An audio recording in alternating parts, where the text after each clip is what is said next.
Good morning, students.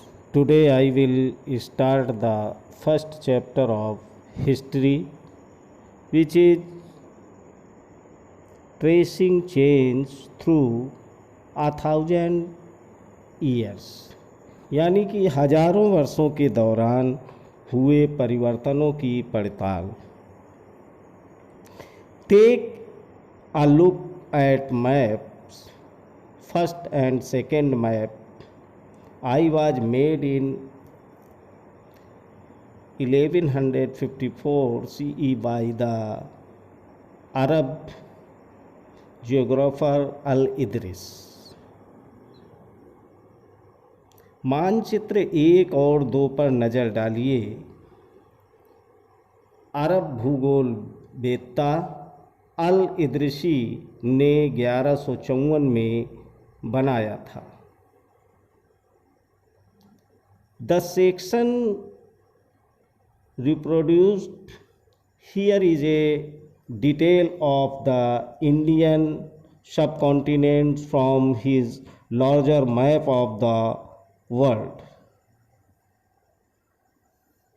यहाँ जो नक्शा दिया गया है वह उसके द्वारा बनाए गए दुनिया के बड़े मानचित्रों का एक हिस्सा है और भारतीय उपमहाद्वीप को दर्शाता है।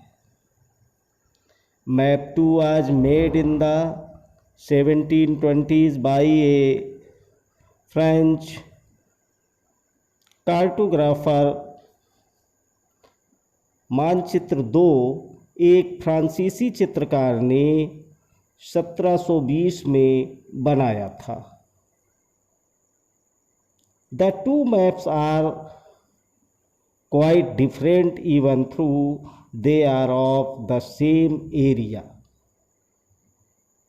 दोनों नक्शे एक ही इलाके के हैं मगर उनमें काफ़ी अंतर है।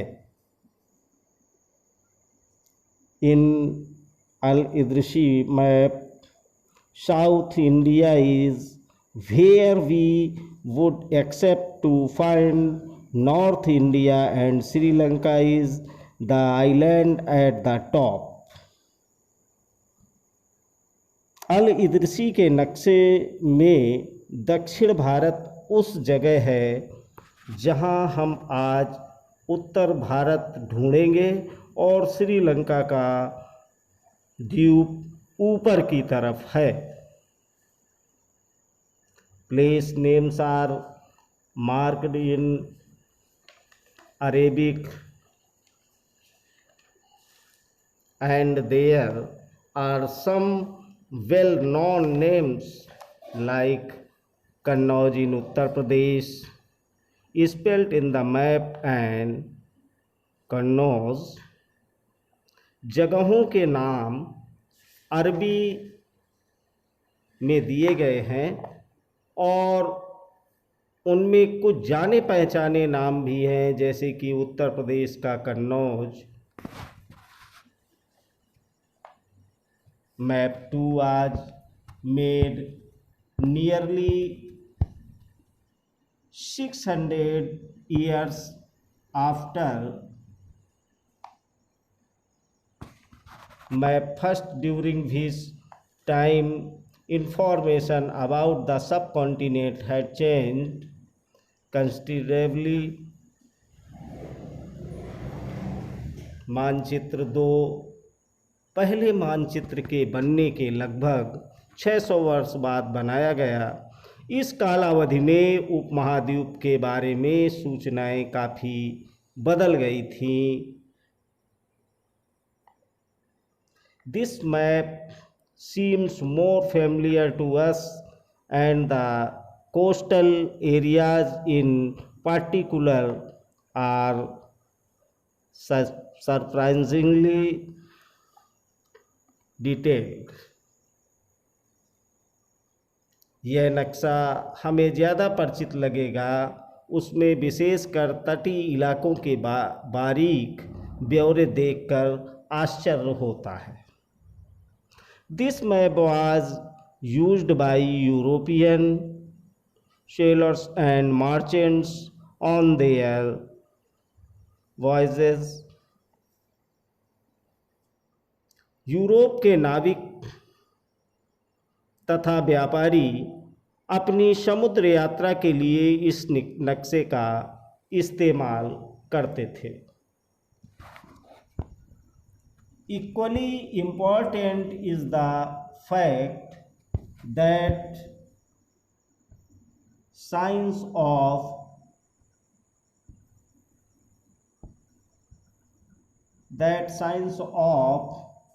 cartography differed in the two periods। इतनी ही महत्वपूर्ण एक और बात यह है कि दूसरे युग तक मानचित्र अंकन का विज्ञान भी बहुत बदल गया था। When historians read documents, maps and text from the past, they have to the sensitive to the different historical backgrounds, the context in which information about the past was produced। इतिहासकार जब बीते युगों के दस्तावेजों, नक्शों और लेखों का अध्ययन करते हैं तो उनके लिए उन सूचनाओं के संदर्भों का, उनकी भिन्न भिन्न ऐतिहासिक पृष्ठभूमियों का ध्यान रखना जरूरी होता है। न्यू एंड ओल्ड टर्मिनोलॉजीज, नई और पुरानी शब्दावली।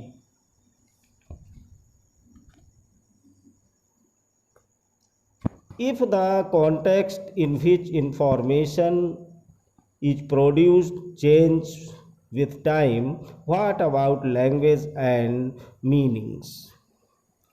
अगर समय के साथ साथ सूचनाओं के संदर्भ बदलते हैं तो भाषा और अर्थों के साथ क्या होता है?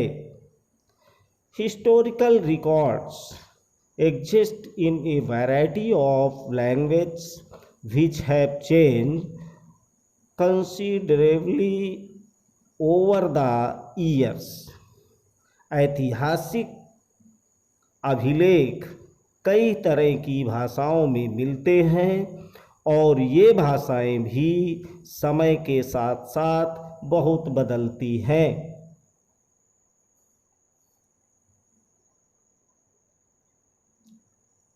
Medieval Persian, for example, is different from modern Persian।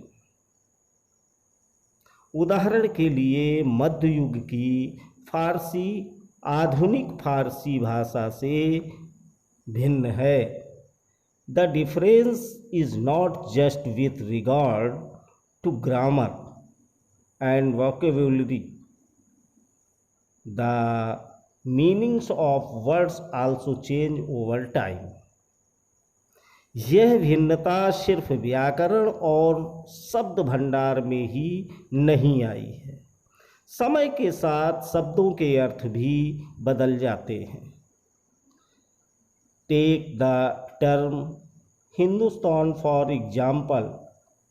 Today we understand it as India, the modern nation state। When the term was used in the 13th century by Minhaj-e-Shiraz, a chronicler who wrote in Persian। उदाहरण के लिए हिंदुस्तान शब्द ही ले लीजिए। आज हम इसे आधुनिक राष्ट्र राज्य भारत के अर्थ में लेते हैं। 13वीं सदी में जब फारसी के इतिहासकार मिन्हाज-ए-शिराज ने हिंदुस्तान शब्द का प्रयोग किया था, he meant the areas of Punjab, Haryana and the lands between the Ganga and Yamuna। तो उसका आशय पंजाब, हरियाणा और गंगा यमुना के बीच में स्थित इलाकों से था। He used the term in a political sense for lands that were a part of the domination of the Delhi Sultan.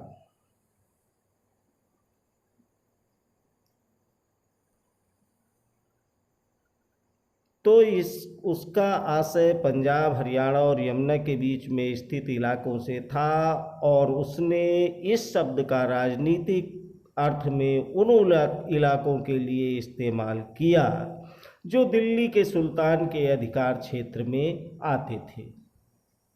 The areas including in this term shifted with the extent of the Sultanate, but the term never included South India. सल्तनत के प्रसार के साथ साथ इस शब्द के अंतर्गत आने वाले क्षेत्र भी बढ़ते गए, लेकिन हिंदुस्तान शब्द में दक्षिण भारत का समावेश कभी नहीं हुआ। By contrast, in the early 16th century, Babur used Hindustan to describe the geography, the fauna and the culture of the inhabitant of the subcontinent.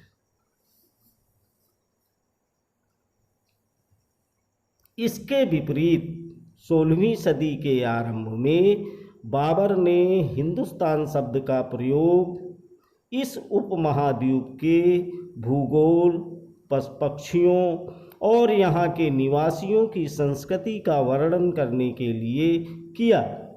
As we will see later in the chapter, this was somewhat similar to the way the 14th century poet Amir Khusro used the word Hind, while the idea of a geographical and cultural entity like India did exist.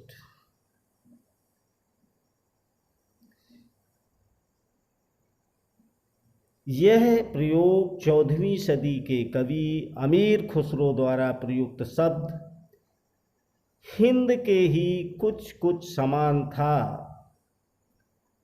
मगर यहाँ भारत को एक भौगोलिक और सांस्कृतिक सत्य के रूप में पहचाना जा रहा था। The term Hindustan did not carry the political and national meanings which we associate with it today.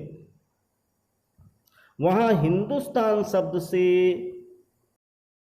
नैतिक और राष्ट्रीय अर्थ नहीं जुड़े थे जो हम आज जोड़ते हैं। Historians today have to be careful about the terms they use because they mean different things in the past. किसी भी शब्द का प्रयोग करने में इतिहासकारों को बहुत सावधान रहना चाहिए, क्योंकि अतीत में उन शब्दों के कुछ अलग ही अर्थ थे। Take for example a simple term like foreigner. It is used today to mean someone who is not an Indian. उदाहरण के लिए विदेशी जैसा सीधा साधा शब्द ही ले लीजिए, हमारे लिए आज इसका अर्थ होता है ऐसा व्यक्ति जो भारत में ना हो। In the medieval period, foreigner was any stranger who appeared, say, in a given village. मध्य युग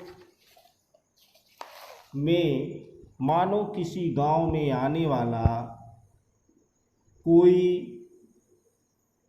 भी अनजाना व्यक्ति जो उस समाज या संस्कृति जो उस समाज या संस्कृति का अंग न हो विदेशी कहलाता था। Someone who was not a part of the society or cultural. In Hindi, the term Pardeshi might be used to describe such a person and a Persian अजनबी। ऐसे व्यक्ति को हिंदी में परदेशी और फारसी में अजनबी कहा जा सकता है।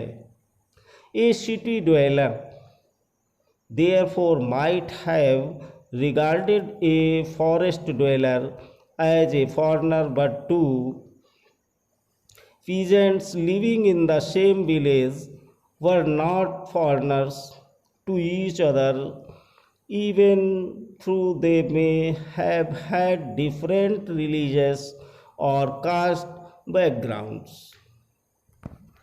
इसीलिए किसी नगरवासी के लिए वनवासी विदेशी होता था, किंतु एक ही गांव में रहने वाले दो किसान अलग अलग धार्मिक या जाति परंपराओं से जुड़े होने पर भी एक दूसरे के लिए विदेशी नहीं होते थे। Historian and their sources. इतिहासकार और उनके स्रोत। Historians use different types of sources to learn about the past depending upon the period of their study and the nature of their investigation।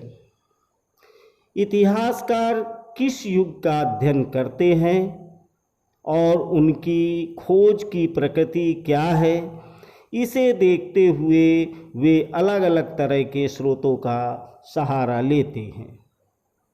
Last year for example you read about rulers of the Gupta dynasty and Harshvardhan. उदाहरण के लिए पिछले साल आपने गुप्त वंश के शासकों और हर्षवर्धन के बारे में पढ़ा। In the book we will read about the following thousands years from roughly 700 to 1750। इस पुस्तक में हम मोटे तौर पर 700 से 1750 ईस्वी तक लगभग 1000 वर्षों के बारे में पढ़ेंगे। You will notice some continuity in the sources used by historians for the study of this period। इस काल के अध्ययन के लिए इतिहासकार जिन स्रोतों का प्रयोग करते हैं उनमें आपको बहुत सी बातें ऐसी मिलेंगी जो पिछले युग से वैसी ही चली आ रही। They still really on coins, inscriptions, architecture and textual records for information.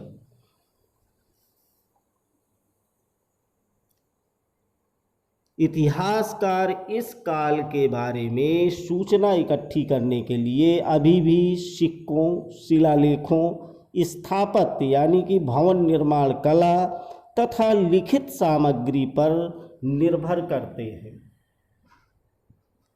But there is also considerable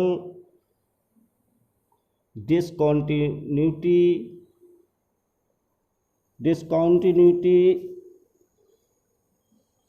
the number and variety of textual records increased dramatically during this period।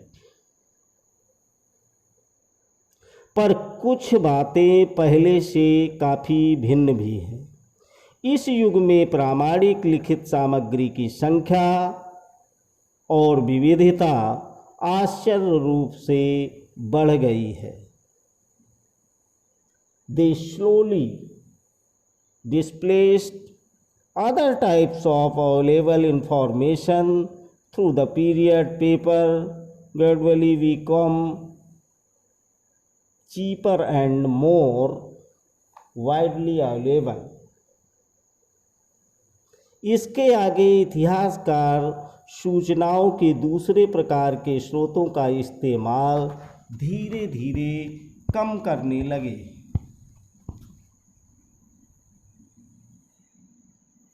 People used it to write holy text, chronicles of rulers, letters and teachings of saints, petition and judicial records, and for registers of accounts and taxes. इस समय के दौरान कागज क्रमशः सस्ता होता गया और बड़े पैमाने पर उपलब्ध होने लगा। लोग धर्म ग्रंथ, शासकों के वृत्तांत, संतों के लेखन तथा उपदेश, अर्जियां, अदालतों के दस्तावेज, हिसाब तथा करों के खाते आदि लिखने में इसका उपयोग करने लगे। Manuscripts were collected by wealthy people, rulers, monasteries and temples. धनी व्यक्ति, शासक, जन, मठ तथा मंदिर पांडुलिपियां एकत्रित किया करते थे। They were placed in libraries and archives. इन पांडुलिपियों को पुस्तकालयों तथा अभिलेखागारों में रखा जाता है। These manuscripts and documents provide a lot of detailed information to historians, but they are also difficult to use. इन पांडुलिपियों तथा दस्तावेजों से इतिहासकारों को बहुत सारी विस्तृत जानकारियाँ मिलती हैं, मगर साथ ही इनका उपयोग कठिन है। Thank you.